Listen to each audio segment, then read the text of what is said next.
Joining me now is a former Supreme Court judge, Justice Deepak Gupta.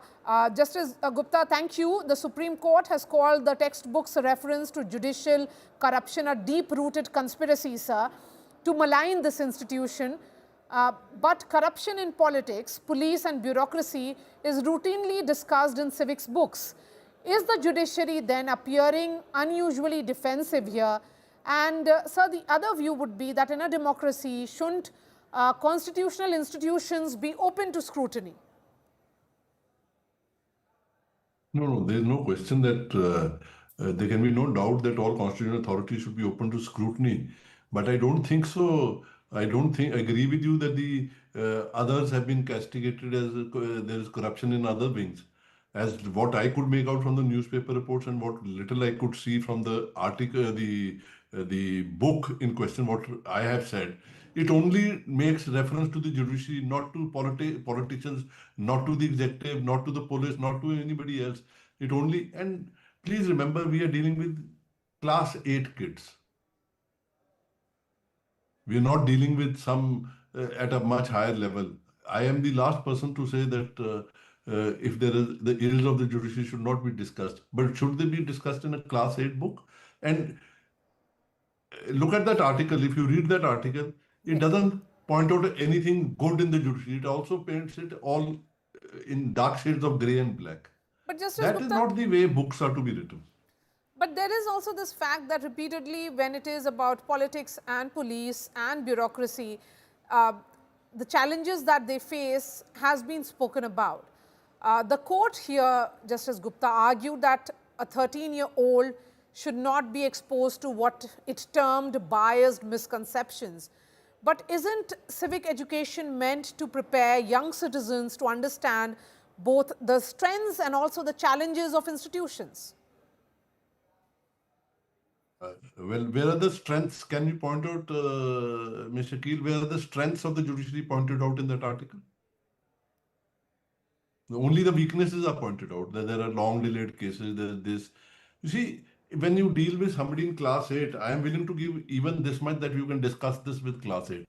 But then shouldn't there be a balanced approach that yes, this is what the judiciary has done, this is what the thing, but these are the problems which we face in the judiciary. I can still understand that. But you can't just, this is, you know, it seems to me, and I agree with the Chief Justice, that there's something much more sinister behind this. It's not just a pure article. These articles, you know how NCERT books are being changed. There is, our history is being changed, and now institutions are being maligned. The institute, and I feel, I may be wrong, but I feel that the judiciary is being maligned so that people lose faith in the judiciary. But do you realize what will happen if all people lose faith in the judiciary? It will lead to a state of anarchy. There are ills in the judiciary, I am not saying that, but those are to be discussed at levels or in fora at a much higher level. Not at the level of class 7 or class 8 kids. When you are introducing them to judiciary, you shouldn't give them totally a negative. If you want to give a balanced approach, I have nothing against that also. Okay. But Justice Gupta, when you say that there is some kind of sinister ploy, what can be this conspiracy and who's conspiring? No, you see, the conspiracy is to undermine the judiciary. Because today, the judiciary is standing as one of the last bastion to fight for the rights of the people. Once people have no faith in the judiciary, then obviously they are going to say that, well, then it'll be like anybody can take up and get his dispute settled outside court. It is happening.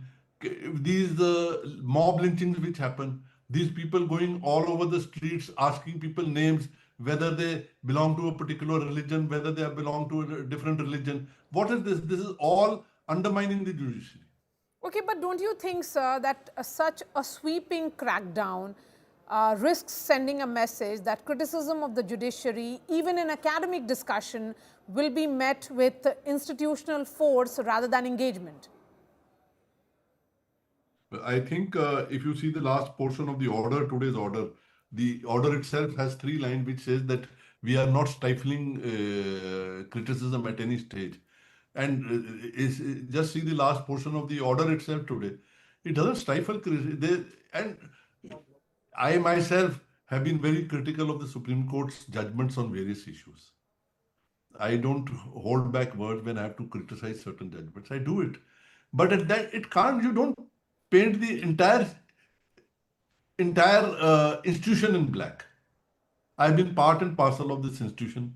There are good portions, there are bad portions, but we just that passage reads as if the judiciary is totally corruption ridden. It doesn't. It's not that. I'm not saying that there's no corruption in the judiciary. There is corruption, but is that something a sweeping statement to be made in a class 8 book? And I think the action taken is a very well measured action.